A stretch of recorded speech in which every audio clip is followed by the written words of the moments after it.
This episode of Ghost Town may contain disturbing or graphic descriptions, which may not be suitable for all audiences. Please use discretion while listening. A New Age Nightmare. I'm Jason Horton. I'm Rebecca Lieb. And this is Ghost Town.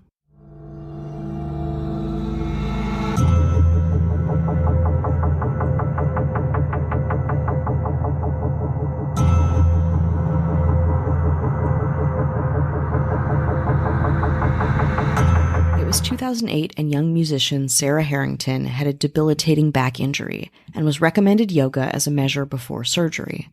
A friend suggested she go to Yoga to the People, a trendy new yoga studio with thousands of devout followers, housed in New York City's East Village. It was a donation-based model, and the teachers were buzzy. Sophia Hellquist, who would go on to marry Prince Carl Philip of Sweden, was a regular, and Hilaria Baldwin, whom I'm sure you know as Alec Baldwin's wife, was a teacher. Sarah Harrington managed to avoid back surgery and loved her new home, yogis with a mission to bring yoga and healing to all of New York City. In her own words, yoga saved her life and gave her a new, vibrant community. But after Harrington became a teacher, she fell witness to the inner workings of Yoga to the People and their abusive leader, Gregory Gumucio. Today, we're talking about a cult in sheep's clothing, the dangerous organization known as Yoga to the People. When he arrived in New York in 2006, 59-year-old Greg Gumucio had a vision that yoga should be cheap and accessible, to the people, as the name infers. Yoga to the People became a collection of studios featuring donation-based classes with a suggested donation of $8. Quote, "Yoga is meant to help strengthen and stretch your arms and legs, not cost you one," the website once said. Gumucio's business model, and I'm saying Gumucio, I'm hoping that is correct, apologies if it is not, rapidly saw success, and new Yoga to the Peoples opened across New York City, in addition to Seattle, the Bay Area, Colorado Springs, and Arizona. Gumucio once estimated that 1,000 people came to Yoga to the People daily, but that honestly seems like a low estimate. The St. Mark's location, the popular one in New York, alone had 4 studios within it, packing in as many as 60 students, with mats sometimes 1 inch apart in the brick space. Spanning 8 daily classes a day, that's a lot of money and a lot of people. Though Greg Gumucio was a student of Bikram Choudhury, who had his own controversial past, he tried to draw a line between himself and his ego-driven former mentor, a rapist and manipulator accused of forming his own yogic cult. Gumucio framed himself as a simple man, a man who just wanted to make yoga accessible to the world. In 2010, the New York Times ate his persona up, profiling Gumucio as the patron saint of urban yoga. Gumucio was, quote, propped on the ledge of a round pillow, his wavy, shoulder-length hair framed by the urban jungle backdrop of tar-covered roofs. Quote, "I truly believe if more people were doing yoga, the world would be a better place," he told the Times. The distinction between Choudhury's type of yoga and Gumucio's crystallized in 2011, when Choudhury sued Yoga to the People and Gumucio for copyright infringement. According to Vice, the case was settled the following year, with Yoga to the People agreeing to stop teaching the yoga techniques under dispute. In a New Yorker story from 2012, Gumucio emphasized that he had a distinctly different mission than his mentor, that he was a progressive, sensitive, and egalitarian man and leader. In the interview, he also mentioned that he teamed up with feminist scholar Catherine McKinnon to design an anti-rape t-shirt, so that's something. That being said, the Times profile wasn't wrong. Gumucio was a magnetic person, a presence, and his classes were at one point the most popular of any studio in New York City. Jill Bain, former teacher and manager at Yoga to the People, said Gumucio taught her first class back in 2008, and he made quite an impression. Quote, "He was really nice to me," she recalled. "I just kept wanting to go back." Bain said that as she started regularly attending Yoga to the People's classes, she began to notice a cadre of women around Gumucio. Quote, "They were so beautiful and confident, and they spoke in a way that made me want to be part of it." It's true, there were lots of young women at Yoga to the People.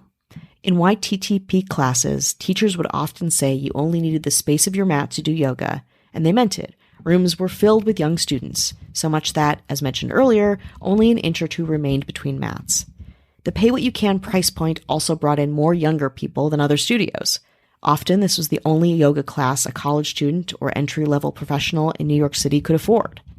Lines formed around the block of young clients, eager to get into as many of the classes that would take place on holidays like New Year's Eve and Christmas.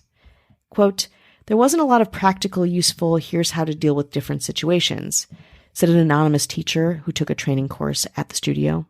Quote, "It was like everyone who's going to walk into the studio is going to be an early 20s, flexible, young little person, and they'll just do the thing. Just tell them to do it." Said former teacher Sarah Harrington, quote, "We paid for classes by stuffing cash in that tissue box and were told our contributions kept the studio running. This access to yoga allowed many of us to develop a relationship with yoga and understand how it worked on our bodies, minds, and spirits with regular practice." She goes on to say, "Teachers' names were not featured on the schedule, something that I at first found odd. We were told this allowed students to attend for their own practice and not for a particular teacher. As someone looking to avoid guru abuse, which is prevalent in the yoga community, I found this to add an extra layer of safety. It was a utopian ideal, a way to make yoga accessible for all. It was yoga to the people. Or so we thought." And then there was the teacher training program, what felt to me like the pipeline to true psychological control that yoga to the people would impart. Quote, "I had heard rumors. Stay away, don't do the training. It's a cult," said Jill Byrne again. I was like, whatever, no it's not. She signed up for the training sessions, which happened 3 times a year, and they were as intense as they were pricey. At about $3,000 per session, teachers would sign up for a 10-weekend commitment composed of around 40 to 60 people, many of whom saw it as a kind of dress rehearsal to be a teacher. If you pleased the higher-ups and committed fully, instructors implied, you'd eventually be put on the Yoga to the People schedule as a new teacher. In the training sessions, some students felt pressured to adopt a restrictive vegan diet along with the training. Quote, "It started putting ideas into people's heads that if you didn't go vegan, then you weren't strong enough to be a yogi, or you weren't advanced enough," said Sarah Thomas, a former teacher and caretaker at Yoga to the People. "It was a grueling training, designed to break individuals down and make them fully available to the studio. Many former teachers said the worst part of the training came a few weeks in a notorious session known as Arm Raising Weekend, a day described by many to the cut as traumatic. Quote, "Like probably the most traumatic shit I've ever been through," said one former teacher. Quote, "I cried so much. I've never cried so much in my entire life," said Sophia Rouse, another former teacher. It would go like this. A teacher training group would meet, and the morning would start with a, quote, "dynamic meditation," where students were blindfolded and instructed to jump up and down, scream, and dance. In the afternoon, a teacher trainer would stand on a bench facing the students and, over the course of an hour, guide them to raise and lower their arms in a painful display of stamina. Participants would cry and scream, and the teachers would do anything in their power to keep the students present in the exercise. After the hour, students were told to sit in a circle and that they needed to share something they have never told anyone, ever before. There was a strict methodology to the sharing circle.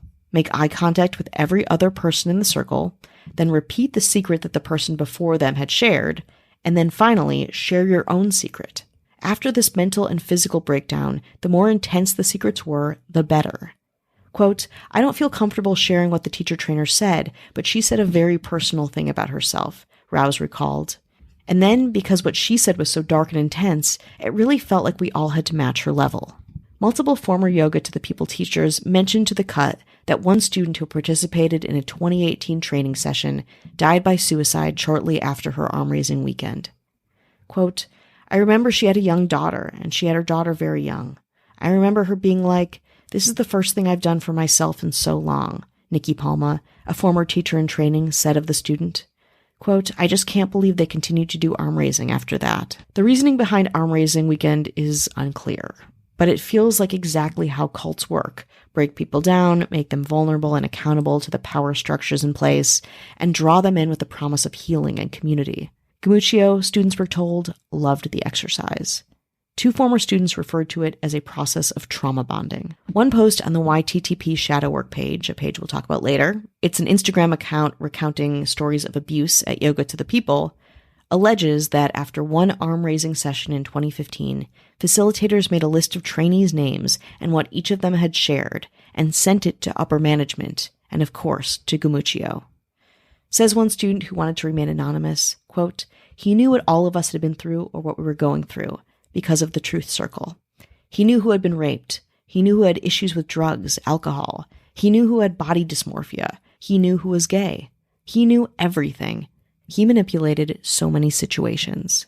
On that note, I think it's probably time for a break. Hi, hello, how are you doing? Hello. How's it going out there? Well, we hope. Well, we do hope. We want to say hello to anyone who's listening. Hello. Spreading the good word of Ghost Town. Thank you. During Thank you this so fine much. check-in season. Yeah, this is high check-in season, I would say. We're in it. We're in check-in season. That's right. This crop of check-ins. Old Navy has the new check-in season wardrobe out. That's right. You got to get out there while check-in season's good.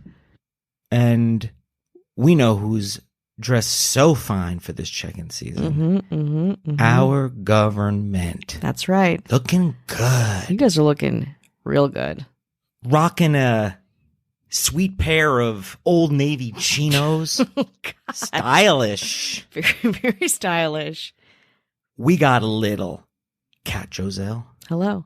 Uh-oh, who's in that performance fleece? Uh-oh. Kelly Meehan. Hello. Denim, you say? This mayor's rocking a denim jacket. Collar popped up. Ashley Matson. Hello. Just rocking a crew neck tee. Just simple. With pocket. It's Casey Weber. Hello. And someone all gussied up. Rocking an Oxford. Everyone's rocking something here. It rocks. Rocking an Oxford. That would be Charlie Gilbert. Hello. That's all of them, right? Yeah, I think so. Yeah. And our governor, the creator of Old Navy, just did it on a whim. Yeah. She was like, Rockstar jeggings, you got them all. Flip-flops, ballerina flats, we will grant you this beautiful gift. What's on sale, what's not? No freaking clue. No idea.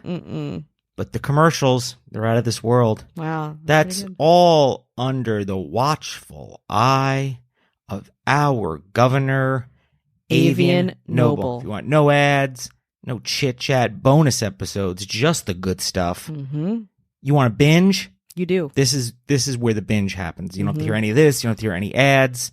7-day free trial. Come, listen to as much as you want. Leave, stick around, support us a little bit more or not. We have no way of knowing. No way at all.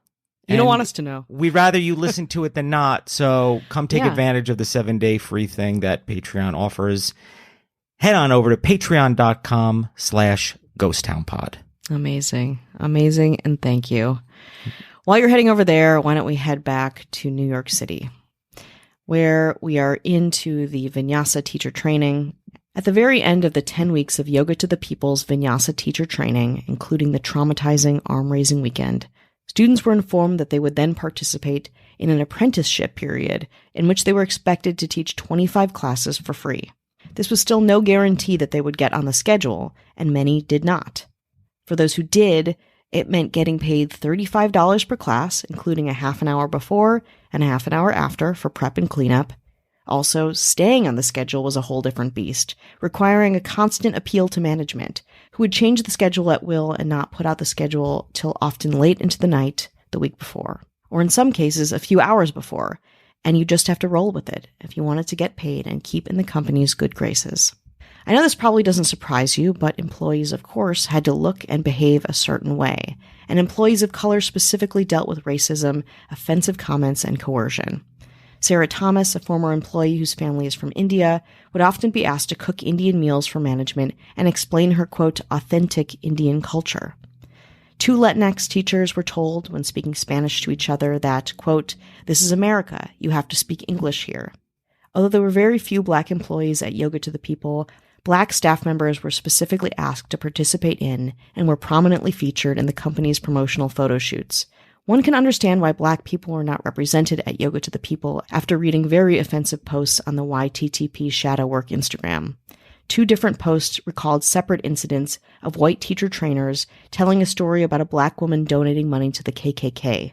Quote, the director of operations, who is a white, cisgendered, thin-bodied woman, glorified that action as a moment of, quote, seeing one's own hate that lives inside of them. Speaking of white, cisgendered, thin-bodied women, there was also the control and pressure the studio tried to exert over women's bodies. Employees said that they were scrutinized for not being thin enough, and that managers and teachers talked openly and encouragingly about not eating. Another post on the Shadow Work page describes a master teacher talking to students about how little food their bodies needed, and saying it was safe to eat only watermelon for days in a row.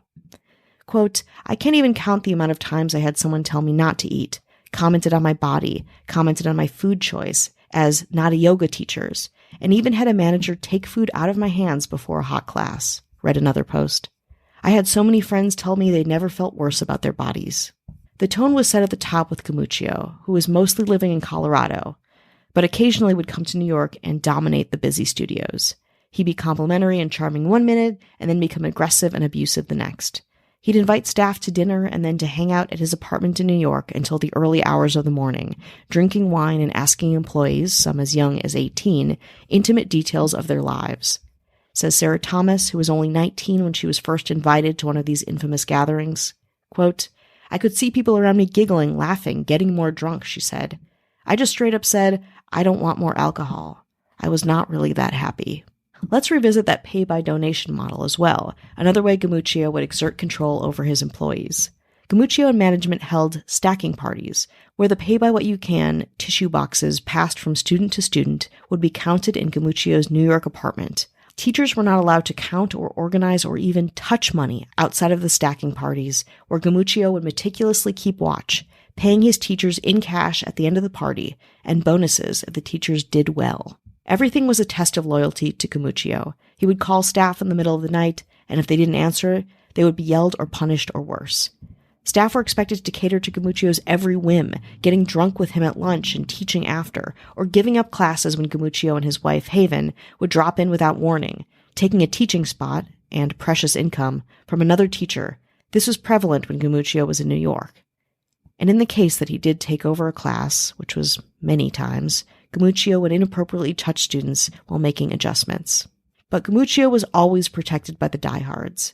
Bain described what she called a harem of attractive female teachers around him, and in 2010, she went to a YTTP studio co-owner, the same person who was later accused of telling Latinx teachers to speak English, to talk about rumors that she was hearing, rumors that Gamuccio was having inappropriate sexual relationships with certain teachers.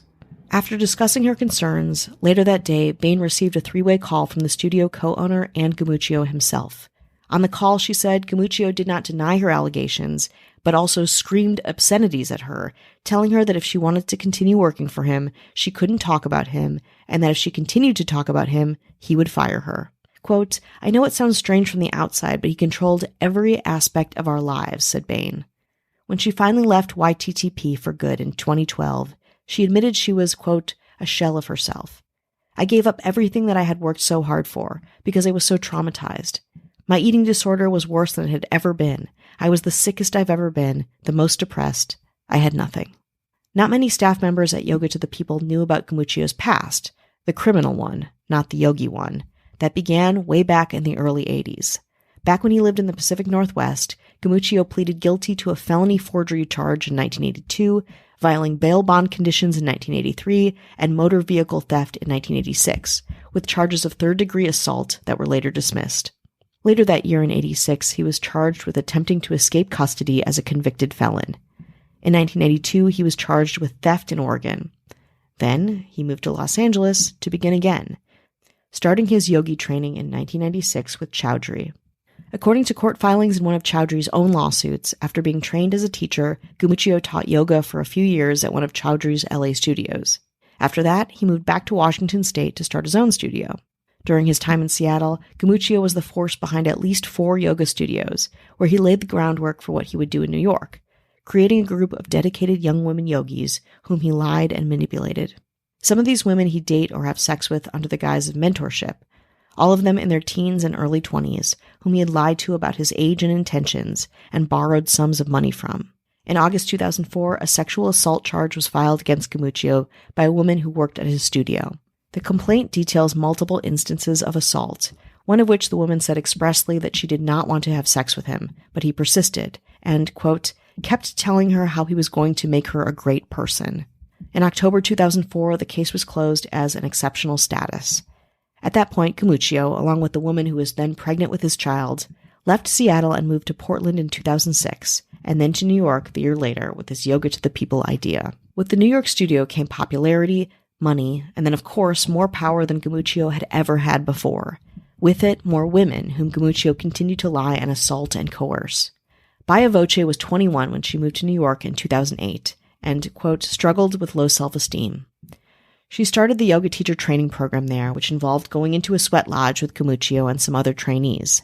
Voce said that this terrified her because she's claustrophobic, but Camuccio encouraged her to sit next to him by the door. Quote, afterwards, we all lined up and silently acknowledged each other. When Greg got to me, he stopped and whispered about how brave and beautiful I was, she said. That one interaction started the whole thing. Back in New York City, the 50-something Camuccio wined and dined Voce, making her feel special and important. But behind seeing each other was this, quote, we can't use condoms because what we have is sacred. We have to keep this silent because it's sacred. Don't tell anybody. It's sacred, she said. When she found out that Camuccio was sleeping with other women, she was shocked and confronted the man she thought was her boyfriend. In turn, he gaslit her, saying she had, quote, ruined our sacred connection by getting involved in the gossip. Quote, he said it was over and ushered me out of his apartment. I left believing I did ruin what we had, and it was my fault. She left Yoga to the People soon after. Meanwhile, the pandemic had begun and Camuccio's actions started to catch up with him.